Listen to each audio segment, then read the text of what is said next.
Hi, everybody. Hi. Hi, Matt. How you doing? Wow. The fuck was that? Welcome back to part 2, Matt, full mast. Wow.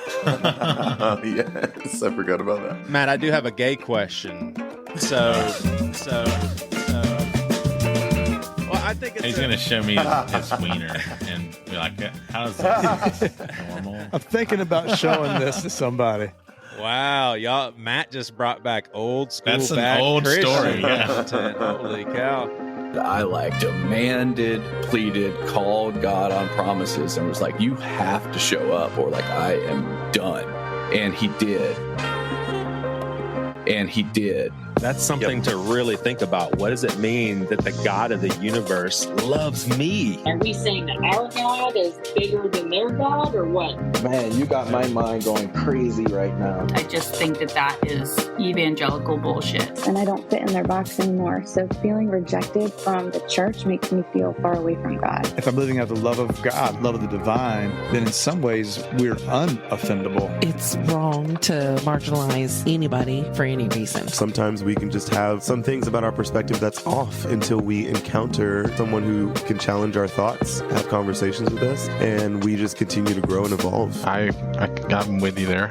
Yeah, I like that. That sounded like womp, womp, womp, womp, womp, womp to Robbie. I'm a hardcore gospel lover. I do love the gospel. I just think we get it wrong. Girl, I was so highly medicated, I don't even know if you Oh, God, my people. Hey, so this is very interesting to me. It's kind of pop culture and LGBTQ sort of thing. By the way, is it offensive if I shortcut the whole LGBTQ? Like if I were to say, the whole LGBT or the LG, like would that be offensive? You could just sound it out. I don't think so. Sound it out if you wanted to. I don't know. Well, is there another word that can be used to represent that community? I just say queer. There you I go. like queer, but a lot of people don't feel comfortable saying queer because it was used as such a slur. Oh, sure. And I've heard letter people. A buddy of me and Stoy's calls them the letter people. But that could be I don't know. The alphabet mafia, I've heard. well, here's the thing. So I saw an Instagram video of some sort, and it was really funny. And there was a tagline. So this is some sort of personality comedian. I don't know. You probably wouldn't call him an influencer. I don't know all the lingo. But anyway, there's a clip of basically a boy band in the garage dancing and singing. And right when the video starts, the lead singer notices that they're being filmed and he turns around and he introduces himself with this big grin and they go one by one. It's totally choreographed, the whole thing. It's all written. It's a little sketch. And he says, after they all introduced themselves, they said, and we are, and they're about to announce their band name. And then the comedian, the guy who's running this Instagram account, basically says, you're gay. That's exactly what you are, is you're gay. And he's like really serious. And he's like, duh. Well, the tagline in the video is something like, you're okay if you're gay. But he's basically signing himself off of, hey, I'm not a homophobe. This is just a joke. But where is that line? He is basically, here's the thing. He is making, and I don't think what he did is wrong personally. It's not offensive to me, but he's making fun of gay people. And I think he made it clear that he's totally fine with gay people. But where is that line? Are you offended by that joke? I don't think so. I'd probably have to see it to be sure. When was the joke It takes created? so much to offend me. What year was this? This is very recent. To me, I get it. I get the humor. It's pretty funny to me. I think I've told you before, Drew and I call each other the F-bomb all the time. Like, it's just part of what we say. Would you say that is similar to what a lot of black people do with the N-word? I think so. Same grounds. Yeah. Yeah. I think it's similar. It's like reclaiming something that you were called. Yeah. I maybe. Yeah. Robbie? I mean, I could answer for, you know what? I'm going to answer for all of y'all. Robbie actually does. Oh, shit. Wow. Did you get nominated or delegated as like the guy? No, I just know that Robbie doesn't really fly with that word. Yeah, I didn't think so. But I don't think you are you anti it, Robbie, for other black people? Oh, no, not necessarily. I'm not super judgmental or like I don't really get offended super easily either. Not necessarily against myself. I think I get offended if like slurs are applied to other people. Like I would have gotten offended at the gay situation, but probably because I'm just all about treating everybody well. Like that's my trigger. Sure. And so yeah, like it almost seems like it doesn't feel like it ages well, but it's also the setting, because with comedy, it's always like that with comedy. And you kind of go into those, you go into the environment expecting something like that. But it would be, to me, it felt similar to if you were a black person, a black comedian making black jokes against black stereotypes. Like that kind of stuff is kind of funny in like a safe environment. But if it comes from a black person, like that's kind of the different thing for me. Like if it's coming from, a white person making jokes about black people showing up late to events and stuff like that, it wouldn't ring as funny as it was. If it was a black person. Yeah. Matt, it seems like you're, for lack of better words, I'm not implying that Robbie is sensitive in a bad way. Matt, it seems like you're less sensitive in this domain here. Let me ask you, would it be okay to you if we're hanging out and I describe someone from afar as just you and I, and I'm like, oh my gosh, that guy is gay, or oh my gosh, that's so gay. Can I use gay as like a adjective? Man, that's like happy. No, I don't mean happy. If it's used as a pejorative, I would avoid it. I mean, it's not going to bother me. I mean, I wouldn't. I'm asking I know, you. yeah. And He's I don't asking for a friend, Matt. Yeah, I'm asking. He's asking. I don't for have a friend. to ask for Hayne. He wants a get out of jail free card. I mean, I'll say personally, I don't think your answer would sway me one way or another. I just don't feel comfortable with it. But I've heard you use that word that way.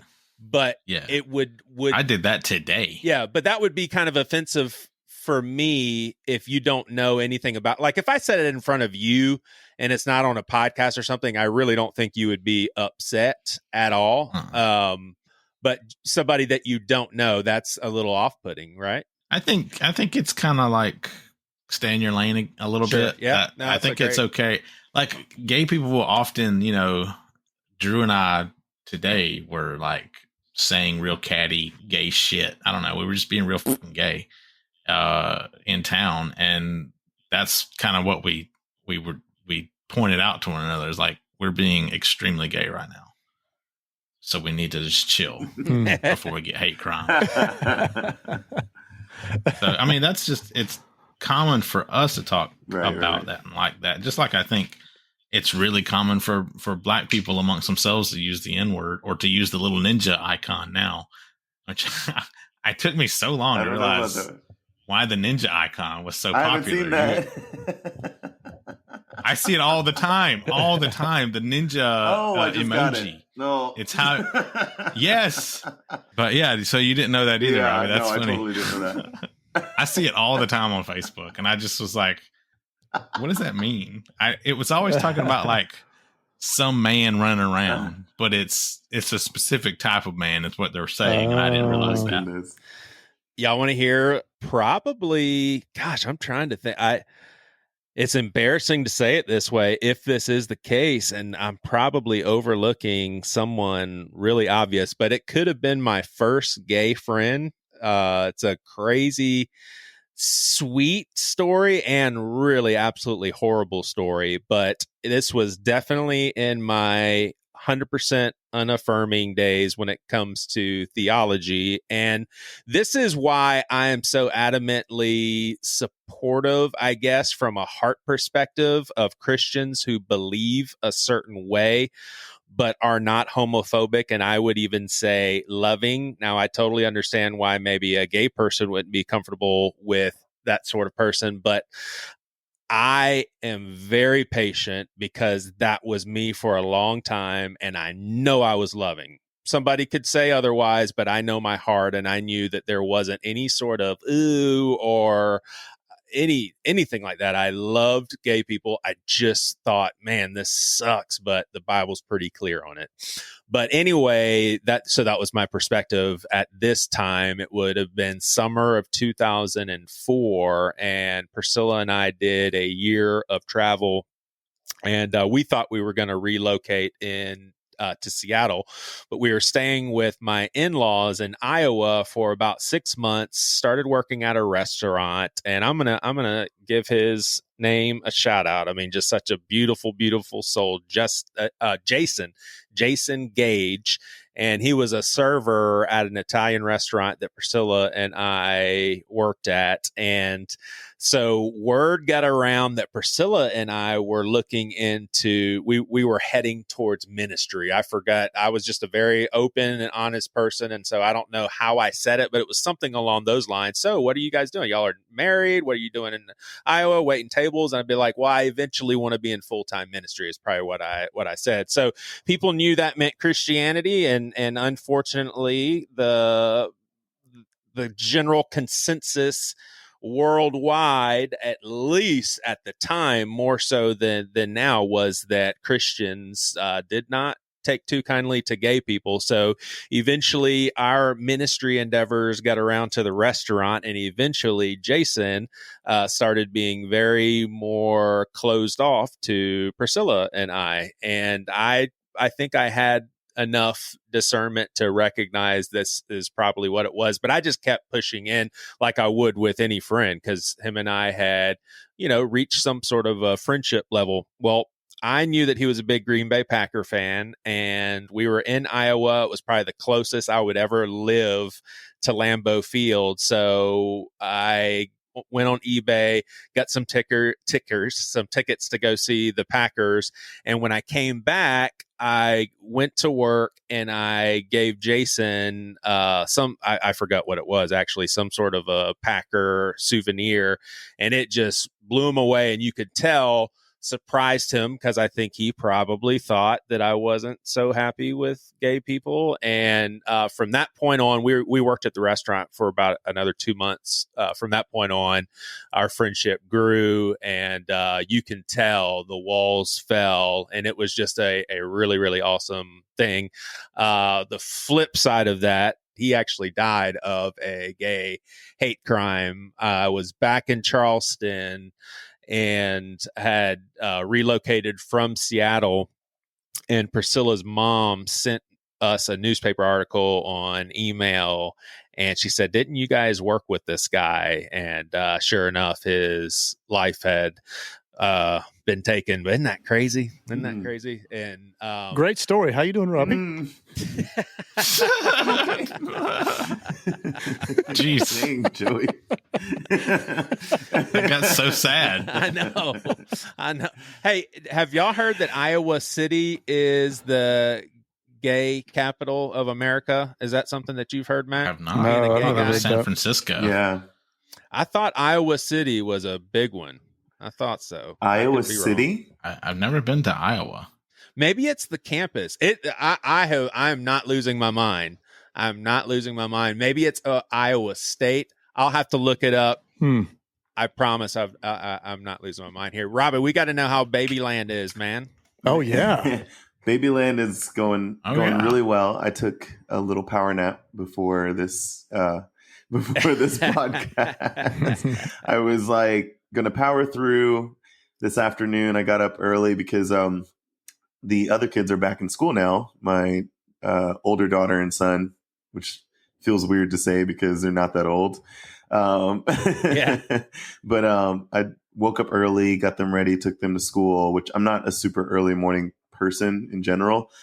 And so I just like, man, this afternoon it just hit me real hard. And I was like, I'm going to be a zombie on this podcast if I don't go lay down right now. But it's going well. Josiah is incredible. He is, let's see, 2.5 weeks old now. Hey, do the baby announcement. I know he's 2.5 weeks old, but give us the weight and the length. And tell us if mom was healthy when he was born. Take us back in time, Robbie. Music intro now. Yes. Robbie, you have an announcement for us? I have an announcement, an incredible announcement bestowed upon the world July 27th at 3:25 a.m. in the morning, I think, was baby Josiah Rowan Madison. And Yay! whopping 22 inches and 8 pounds, 13 ounces. He was a big boy. And how tall was his body? How tall was his body? 22 inches. His body? Oh, his body. Jesus Christ. Ignore him. Hey, Robbie, that's the exact weight of William. Really? Right now? William is 8 pounds. So, hey, can somebody boot Hayne off the call? Yeah, for real. I will say this, like, I'll start behaving. You know, like Madison babies get real big, like real quick. This is the first baby we've had in Texas, and they generally lose weight right after birth. So he lost a few ounces the next day, and then 6 days later we had like the first doctor's appointment. They weighed him, and he was 10 pounds. In the doctor's office, like the nurse did a double take, and she was like, I think we need to weigh him again. And so we weighed him again. It was like 10 pounds. And we were like, no, that's probably about right. And the doctor came in and was like, we might need to redo the weight because typically they lose weight and it takes them 2 weeks to get back to their birth weight. And, wow. And I was like, yeah, this is a Madison baby. That's, so last week. Is he nursing? He's nursing. He's nursing, yeah. So I guess he was nursing immediately and put on 2 pounds. Right. That's amazing. And then another 10 ounces the next week. So wow. Big well, boy. Congratulations, Robbie. Thank you. Yeah, for sure, man. For sure. Hey, we can. I'm pretty sure this is not a secret, but it's kind of funny to bring up on the air. Did you tell me correctly on text that the gig is over? No more. That didn't Elizabeth say she is never doing that again? Oh yeah, we're closing up shop. So closing up shop. Y'all pray for me because we're getting snipped. As Elizabeth said, castrated. Castrated. How many do you have, Robbie? 3 officially. We always said that we would have 5, but we keep adopting children. So like we unofficially adopt family members from time to time. So 3 biological, and that'll be it. So y'all pray for me, Joey. I think that we've talked about, that before. Yeah, we have. So I think it's like 2 weeks or so from now. So anyway, I'm a little nervous. I'll just say that. Well, Robbie, I had to, I don't know if I've told you this or not, but I actually told the doctor how nervous I was. And this is really weird. He actually touched me. He wanted to, oh my Lord. He literally said that here, I'm going to handle your testicles a little bit because I want to see what your comfort level is. That's the first time I ever thought to myself, I don't know if that's right. I don't think that's legit.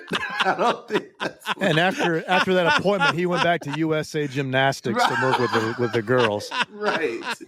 Holy smokes. No, but it could have been, it could have been after expressing tons of uneasiness. I said, man, just anything thinking of getting snipped down there. So, but still, that seems a little bit weird. Anyway, maybe he thought you were going to like jump or something.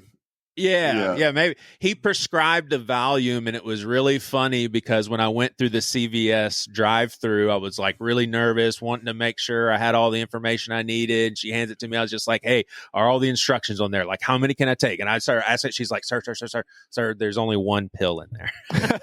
That's great. Yeah. Hey, Robbie, one thing that happened to me, my vasectomy is not going to happen to you. My scrotum turned black. Oh, wow. You are correct. That will not happen to me. Already there. Maybe yours will turn white or something. No, that will be a sight. That'd be interesting.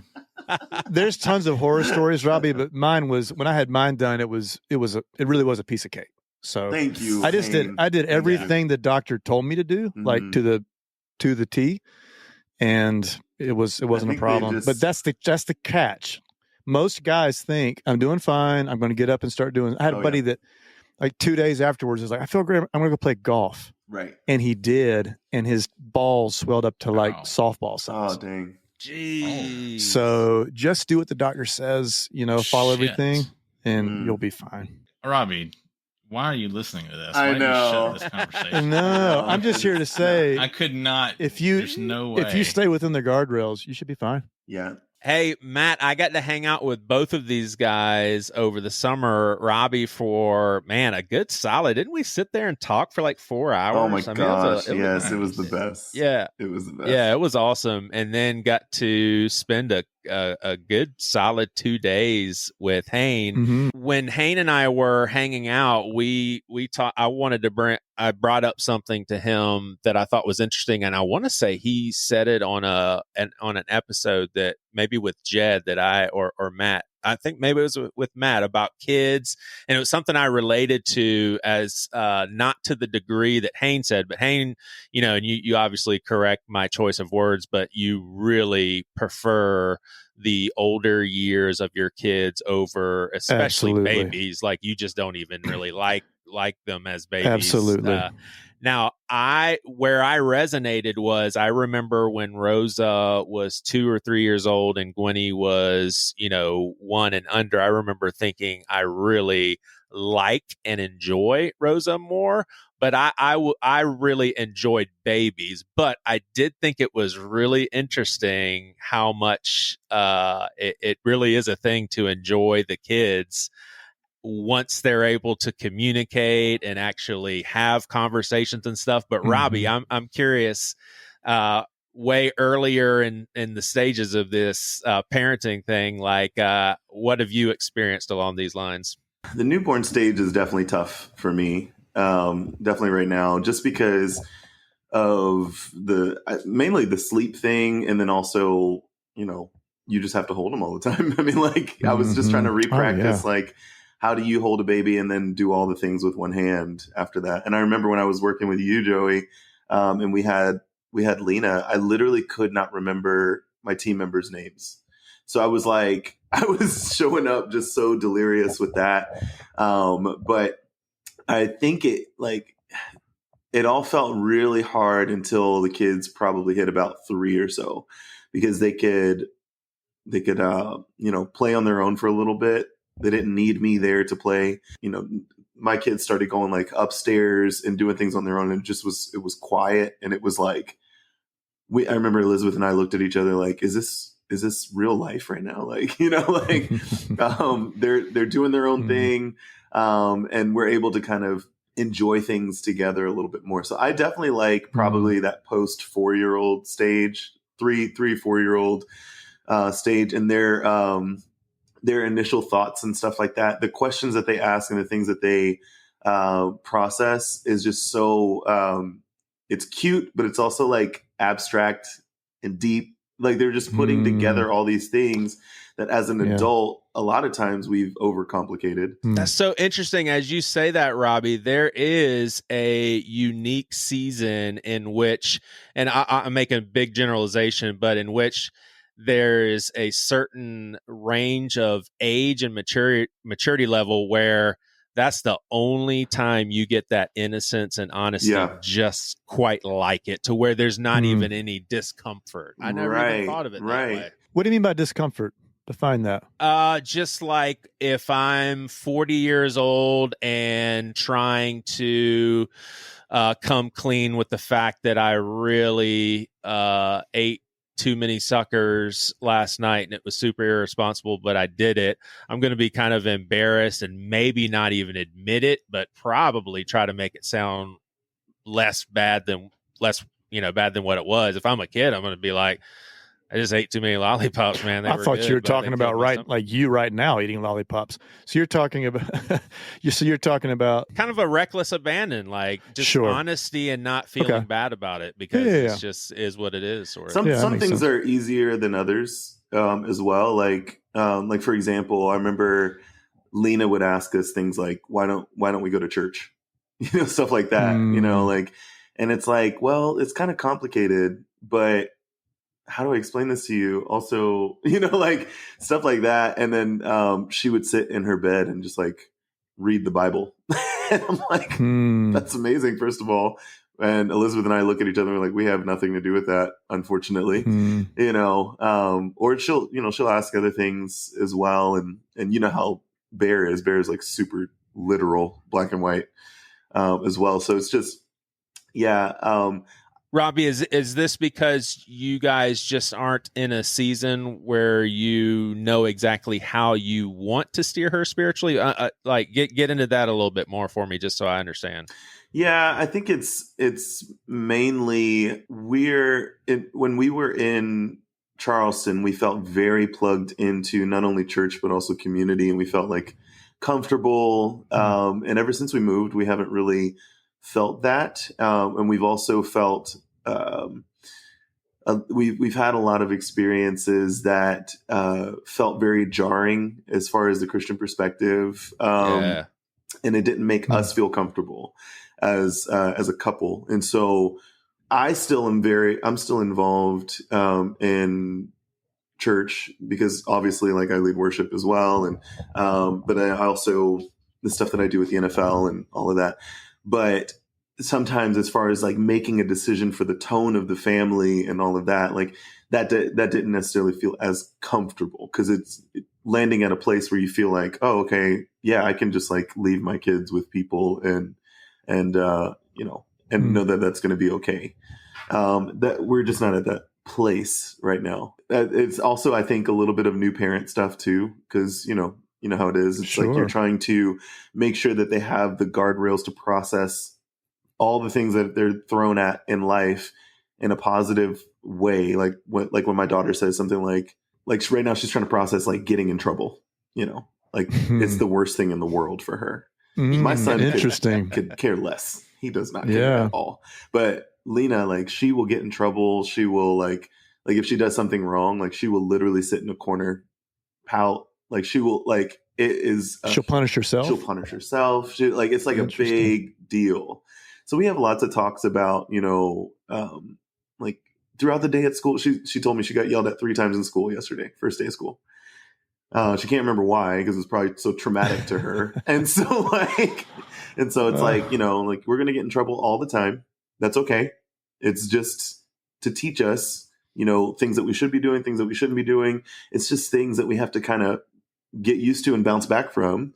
It's not something to sit and sulk and, and think something less of yourself, and so, things like that. It's just like, man, I wish I had these conversations as a kid. Does she generate internal shame, Robbie? Does she feel ashamed or? I think she does. Because my son's that way. My daughter's not, but my son, similarly, he would do, and he's just a rowdy kid, and I love it about him. But he would, if he did something bad, he would say, "I'm a bad boy," and I'm like, "No, you're not a bad boy." Right. Like, you're not defined by this. It was just a bad choice. He's 25 and he's still saying it. He is 25 and he's still saying it. Yeah. And he's still nursing. So that's kind of weird. Look at Matt. Matt didn't know that. You guys. Matt just kept right up. First Matt's eyes widened when I said 25, saying I'm a bad boy. And then Hayne immediately made Matt's whole face just decompress. Like, oh God. He's still nursing. He got not me. Yes, and Isn't genetics crazy, Hayne? Isn't that crazy? Just how because they were taught the same way. They grew up with the same parents, same environment, and that's some deep stuff to be different with, man. It is so crazy. And I've even tried to go. I try to remember was there anything when he was real little. Was I too hard on him? Was there a time I was too hard on him that triggered something like that really made an impression on? Of course, he wouldn't remember it, but the reality is we're imperfect people. Mm-hmm. Our kids are imperfect. We're imperfect parents. We're going to hurt them, and I've just found the best space that I can live in is to just ask for forgiveness all the time and to say, "Man, I really screwed that up. Mm-hmm. I'm really sorry." Yeah, Hayne, I actually had that conversation that you and I talked about with the boys. Y'all, I was just kind of unpacking with Hayne.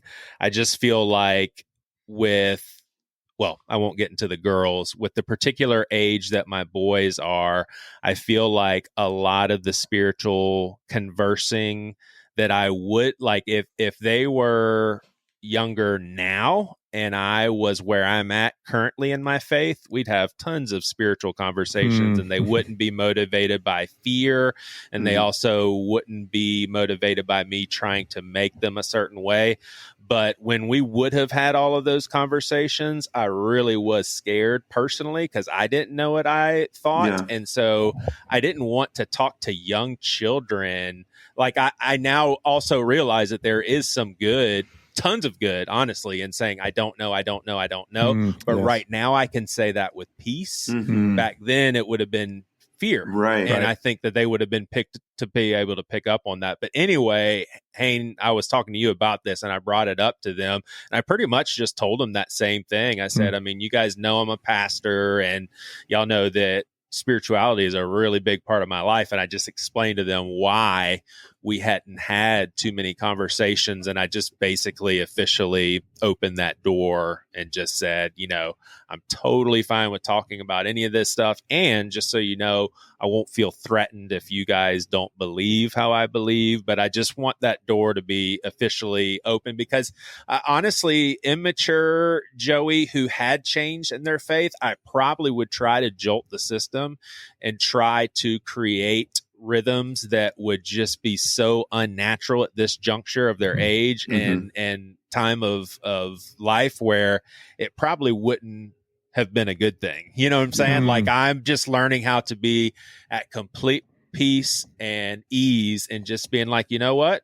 The door's open. I told them and being okay with that instead of trying to sit them down and force some awkwardness. I personally as well, just like, I feel like it's so important to show, like if you claim a faith, and I think you said this in the last episode, maybe Joey, but like if you claim such a radical faith, I feel like you should be showing it by the way that you live more than just the words that you're sharing. And I think in this season, particularly in my life, sometimes it feels as though the church is not really showing it. They're just saying it a lot. And I think it's important for me and my family, especially my kids, to model the things that I value more of, like, how do we treat people? How do we treat family members? Is it like, am I just donating to the church, or am I going to stop for the homeless person on the street and give him some money? Like, am I just scared that he's going to, do something bad with it? Who cares? Like, I'm not sitting there helping him through life, so we make all these like guardrails and things, all these filters, and it stops us, or like gives us permission to not be the kind of person that we say that we are and want to be. So that's kind of been my focus as a parent, honestly. Some of the most Christian people I've ever known aren't Christians. Right. As far as how they live completely mirrors the person of Christ. Mm-hmm. But they're not religious. Yep. They're not interested in any type of faith. Hey, and I was just going to say, and just think of how backwards it is that Jesus himself backs up what you're about to say and what you have said as far as actions being the most important. Yeah. And we still reduce it to a simple prayer of, I accept you and I commit and I proclaim amen. That's what we have wrapped the Christian faith up in. Right. Yeah. I'm sorry for interrupting. No, but you're spot on. It's been reduced in a sense to just an orthodoxy, and in reality, it's an orthopraxy. That's what it is. It's how you live. It's who you are. It's how you act. It's how you treat other people. And some of the most truly unchristian people I've ever met go to church every damn Sunday. Like, yeah, and I do worship Jesus. But I'm pretty sure Jesus never tells anybody to worship him. He never was asked. He just to follow. He says, "Follow me." That's all he ever says. And I think that is a remarkable thing. And I'm not saying anything as far as connecting that to why we shouldn't worship Jesus. I worship Jesus, but Jesus says to follow me. Yeah. He never asked anyone to worship. It's not in the scriptures. Go hunt it. You won't find it. Yeah. He never asked anyone to worship him. It's just follow me. Just do as I do. More importantly, I think he also made it clear that to worship the Father, at least, was to serve the least of these. Absolutely. That was itself to serve God. Right. Yep. Spot on. What was it that you say at the beginning of episode? I'm a big fan of the gospel. I just believe we get it wrong. Something like that, right, Matt? Oh, yeah. You feeling me, Matt? You feeling me, You know it. You feeling me? Hey, so Jonathan Merritt, he is a journalist. Talked to him at least, I'm pretty sure 2 or 3 times with Bad Christian. And this is speculative. So I'm going out on a limb. I'm pretty sure he was not officially out of the closet when we talked to him on Bad Christian. And I want to say it was also because it was close to 10 years ago. It wasn't near as open as society, but then also in the church, you just really didn't have as significant, in my opinion, as we do today, movement toward the LGBTQ affirming than we are today. So I think he's now kind of outspoken. He talked about being Christianity's favorite gunkle or something like that. But his reel, I just had to throw this out there because it connects to the last episode or 2 episodes ago about peeing on the gospel. And Jonathan Merritt says, so this is him saying about Billy Graham, that Billy Graham said, this is so cool, that God judges, Jesus loves, and the Holy Spirit convicts. And obviously God does way more than judge, but he just said, when it comes to the stuff that we're so entangled with here in this world, judging, convicting, loving, he said, God judges, the Holy Spirit convicts, Jesus loves. And he's like, the church is called to follow Jesus.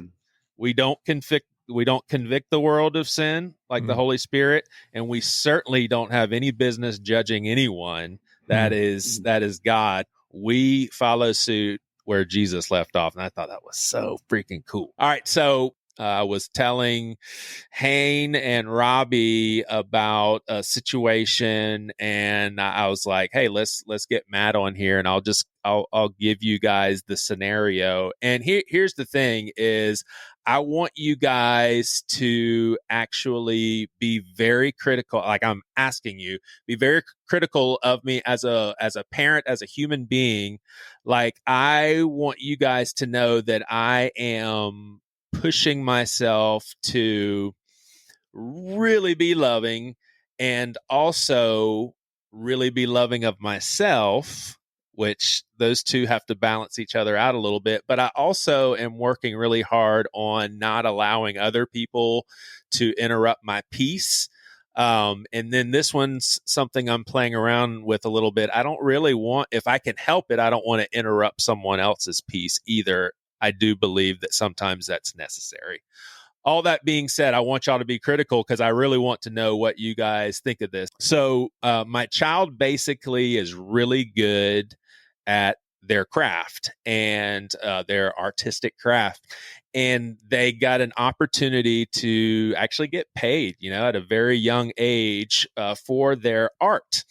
And the guy that was in charge, so this is technically my daughter's boss, according to her, and I think she's a pretty good judge of age, in his later 50s, early 60s, and very, very hard on Rosa. And I just want to say right up front that unless I have a blind spot, I'm not one of those parents that's just like, don't you dare say or anything against my kid does no wrong. She's perfect and he's perfect. And I'm just not that way. I'm actually going to probably initially think, okay, the Dalton charge, I'm going to give that person my respect until they show me otherwise. But she definitely started telling me some stuff about this guy, and it's just like got my head shaking. I was like, I don't know. This doesn't sound that great. So he started to criticize my child on character, commitment, things that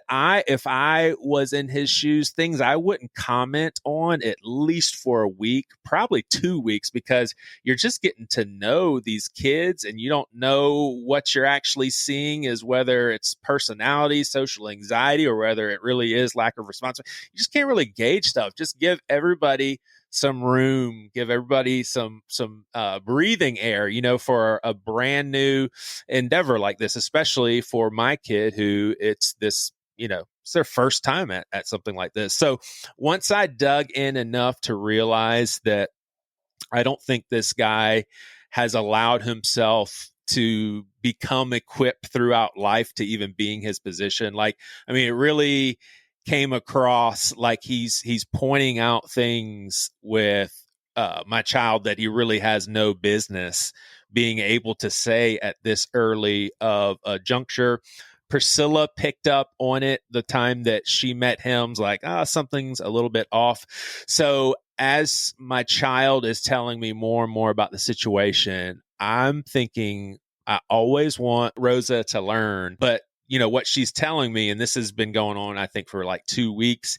She even mentioned, guys, that it sounded like he was trying to be physically intimidating. Like she's just like, and she really isn't highly emotional and pretty tough cookie. And she started getting a little choked up. Sometimes he's, she held out her hand like 2 feet away from her face. She was just like, and sometimes he's like this close to my face, almost like shouting. And I was like, oh shit. Like I've got a really long fuse, but once I kind of sniffed it out, I was like, all right, this guy, I'm not saying he's a bad person, but I can't expect my daughter, who is not even an adult yet, to be able to, read this like a human complex situation. Like, she's way in over her head. So I told her, I said, and this may change later on down the road. I may say, hey, remember that situation? Let's see what we can learn from it. But I told her the other day, I said, listen, the only thing I want you to learn from this situation is that some people do things that are not good to other people. And sometimes people say things that aren't good to other people. That's the only thing I want you to pick up on this is it's just a guy that he's just not doing his stuff right. He sounds like a mild version of J.K. Simmons' character in Whiplash. Yeah. You know what I'm talking about? Yeah, I do. I do. Yeah, definitely milder version and probably not as strategized. Okay. But maybe a little bit. It's highly critical. Right. I said, but right now, I said, that's all. You don't really need to learn anything from him. And I gave her an example. I said, if I was in his shoes, just for an example, I wouldn't be commenting on people's work ethic and integrity and stuff like that until I'm way further into actually getting to know these students, because, for example, those sorts of new situations are harder for Rosa. So she's not her, complete natural self. So anyway, guys, he tossed her. She's done. He said, you don't even really have to bother to bring your book back. And I'll let Robbie comment on this. Robbie, a lot of his pushback is that she basically critical of her voice. Now you can vouch for the fact that Rosa's got a pretty darn good voice. Yeah, she's incredible. Right. And so it was pretty frivolous. It wasn't, but I won't get into. Can I ask a couple? Sounds like a dance mom. Yeah, I was just going to ask a couple clarifying questions if you don't mind. Yeah. I tell you what, let me tie it up, and then maybe I will have answered, but probably not. We can circle back around. So anyway, I told Rosa, do you since you're no longer working for the guy, I was like, can I just reach out? Because my perspective, my posture, regardless what kind of person this was, I do want to help Rosa learn through it. And so I said, Rosa, all I want to do is text. And I said, here's what I'm going to say, but I want you to know what I mean by it. I'm going to text the guy and just say, look, from an adult to an adult, I'm wondering if you can give me more information on the situation, how it transpired. And I said, Rosa has updated me on where she stands. I would like to learn from an adult's perspective. I want to hear your perspective so I can know how best to teach and walk Rosa through this and help her to learn. Now, I told Rosa, I said, there is a possibility that the response that I get signifies to me that, Rosa, all I'm going to do is teach you to kind of forget about this one. When I got the response back from him, that was my approach. So first of all, I said, can we please talk? I just want to learn what happened so I can help my daughter and walk her through this. Y'all, he basically goes into a very long text on how horrible my kid is. Jeez. And I didn't ask for a text dialogue. I said, hey, I want to be able to talk. And I ended my text by saying something along the lines of, I just want to be able to have more information on how to walk my kid through this. And so after he texted what he texted, I basically responded and I said, thank you. That was exactly what I needed to hear. So he doesn't know what I meant by that, but I want to talk all this through, but I ended with somewhat of a jab. But here's what I will say, and there's a good chance that my daughter will hear this. This last line, I basically texted and I said, I'm pretty certain you missed out on a good one.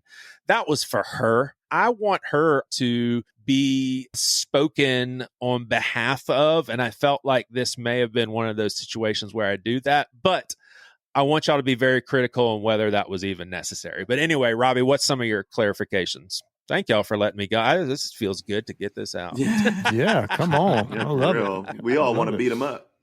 So yeah, I've already looked him up. I'll be in Charleston in 5 hours. Right. So was this a choir or was this like a gig where she was the solo vocalist? Church gig. A church gig. Church. So this was yeah. was a church music director. I'm assuming so. Probably safe to say some sort of choir music director. And did he end up paying her? Good question. I'm pretty sure that's not an issue because they're gonna pay her. Okay, yeah. Well at least they'll do that.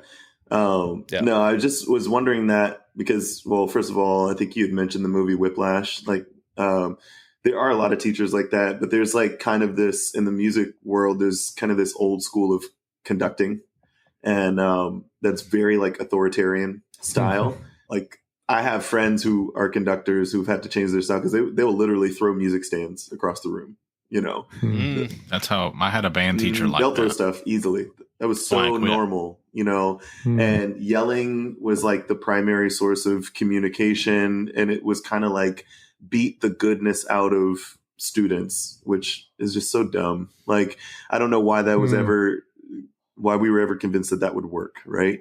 And so obviously, you know, that I take a completely opposite approach to music, which I think lends to a greater result long term. Because a situation like this, I just commend you for debriefing this with Rose, and I can encourage you to continue to do that because it could be so traumatic that she could feel like, oh, maybe I'm not supposed to do this. I grew up believing that I would never become a professional singer, and that's all I do. You know, like, but I believe that until post undergrad, you know, like it just was like that should not be something that a high schooler goes into the world. A high schooler, especially one that is as talented as she is, that shouldn't be something that she grows up believing, because then when it comes to another situation in the future, then she's going to think, how can I relate to a conductor like this or an employer like this? But I do also think, on the other hand, like debriefing situations like this early is actually helping her in the future, because there are a lot of band directors like that. They only feel like they need to berate because they're not great teachers. They're not good coaches. They don't know how to get the result that they're looking for. And so they just insult every person along the way until they can find someone who produces something that makes them look good, you know? And so anyway, I think that you were appropriate and professional and kind in the situation. What about that last dig? Could have been left off, right? No. It wasn't really a dig. It didn't come across as a dig to me. Yeah. I feel like you were standing up for your child. When you say dig, do you mean saying you missed a good one? Okay, dig is not accurate. I feel like I went on the offense and that it was probably unnecessary. And this is so some of you who've been listening to me from back in the Bad Christian days, I know this sounds like guilt. I won't think about this until these guys bring it up again. I'm not beating myself up over it, but I am thinking about my thoughts and where they come from. So hopefully it's maturity. But I'm basically just saying, isn't there a level of peace to where why would I get on the offense at all? Like I could have just said that was exactly what I needed to hear. Sign off. I'm done. No. Because he was wrong. Yeah, I agree. Okay. And you were telling the truth there. You're fine, Amy. We're wrapping something up, but feel free to just chill. Please just don't interrupt. Thank you. All right, go ahead, guys. Rude. Now that was a dig. Yeah, that was way worse. That was on the offense. No, I think what you said to him was true. And I think that you were standing up for your daughter in an appropriate way. And again, it's all contextual, but you were just standing up for, and what you said was true. And I don't think that you should feel any shame or anything about that. And honestly, somebody like that's so aggressive, I think it's healthy for him to have people that speak back to him. Yeah. Someone like that, I think, is often there. I can just speak from my line of work where we have a lot of people that move up the chain, move up the pun intended ladder, and they get really high up, and they take this authoritative, it's going to be this way. I mean, similar to this, sounds like this guy, they just make choices and they talk to people in ways that are so demeaning. Mm-hmm. And I think it's healthy when done appropriately, which is what I think you did, for someone to push back and to be like, no, yeah, you're not the only one that can say some strong things here. And I can say some strong things, and I can do it in a way that's pleasant, and I can do it in a way that's kind. I think that's what you did. So I commend you for it. Absolutely. No, that's helpful. That's helpful. It's an area of life that I need feedback on, because I don't think that I've completely wrapped my head around how peace and proactivity mix. Sure. I'm not saying I'm completely blind to it. I'm saying I think that there are some little nits and crannies that I haven't totally figured out. But maybe to never me, will. To be a peacemaker, the word maker is very important right there. You have to be proactive. That's a proactive word, maker. And I think, you've said before that you're an Enneagram 9, you have that 9 energy that's more passive. So I think it feels weird to aggressively, and I mean, aggressive is not a bad word, to step in. But a true peacemaker, which I think you are, Joey, I've totally experienced you that way over the years, is you're someone that proactively, you're a maker, you're doing something. It's a verb. You are bringing peace. And sometimes bringing peace means you have to stand up to some bullies. Yeah. And that's how you bring the peace. You're stopping the bullying. I was going to add to that too. Like, I have been in situations in the music classroom where you have parents that are insistent on their child, leading everything or having the solo, or like they're basically giving entitlement to their child, and they disagree with decisions from teachers to either not give a child a solo or not include them in an honors chorus or whatever. Don't you know what my child has done? Don't you know how good my child is and stuff like that? And specifically for the school that your daughter goes to or that she went to, the programs that she's been in, she has achieved a lot, but there comes with a lot of negative reputations from people who have done well, you know? And so it's really easy. And I dealt with this too, like really easy for you to go into a program and then people just automatically be negative toward you in that. You do not give off that energy of that parent that is like trying to entitle their child at all, you know? Not at all. Not in the slightest. So like, you know, just to kind of affirm you in that, but also to give you the contrast because that does actually happen. And sometimes band directors can come like just ready to be defensive for no reason. And that, so I think you're spot on, man. Awesome. Like great work. And I think it was great too, to model that. I think it'd be great to share that with Rosa because this is the type of thing you are modeling for her how to deal with these sorts of situations. And I think you dealt with it beautifully. I love to include my kids as much as I can in adult things to model for them when they're in these spaces as parents, when they're in these spaces, when they don't have you, you know, living under their roof, that they've appropriately seen how to deal with these types of people. Definitely. So awesome. Love it. Thanks. So are you calling me an awesome parent? Yes. You are an awesome Thanks, parent. man. And Robbie, send me I'm this an awesome dude's parent. You're an incredible parent. You're an incredible man. And send me this dude's photograph. I'm going to draw a dick on his face. Yeah. Hey, I don't know, man. That's somebody's little boy. I know sometimes it may seem complicated, sometimes even hard, but when we are together, I know we can make it. Another day, a minute, an hour. Any moment spent with you is like a street of gold, like the stories foretold or more. You make my heart believe again. At times it's hard, sometimes I forget how soft are your hands, how sweet are your lips, how tender your kiss, the length of your hair, the clothes that you wear, how we're the perfect pair. It's just not fair, but God, whoa, oh God, whoa, oh God, whoa, oh God. I know sometimes it may seem complicated, sometimes even hard, but when we are together, I know we can make it. Another day, a minute, an hour. Any moment spent with you is like a street of gold, like the stories foretold and more. You make my heart believe again. At times it's hard, sometimes I forget how soft are your hands, how sweet are your lips, how tender your kiss, the length of your hair, the clothes that you wear, how we're the perfect pair. It's just not fair, but God, whoa, oh God, whoa, oh God, whoa, oh God. Oh, I can't get enough of your love. Oh, I can't get enough of your love. Oh, I can't get enough of your love.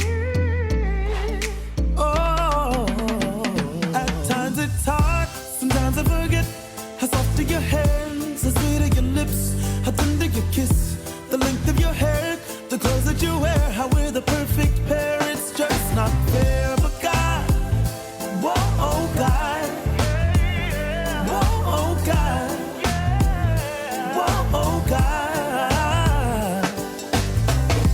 Sometimes I forget how soft are your hands, how sweet are your lips, how tender your kiss,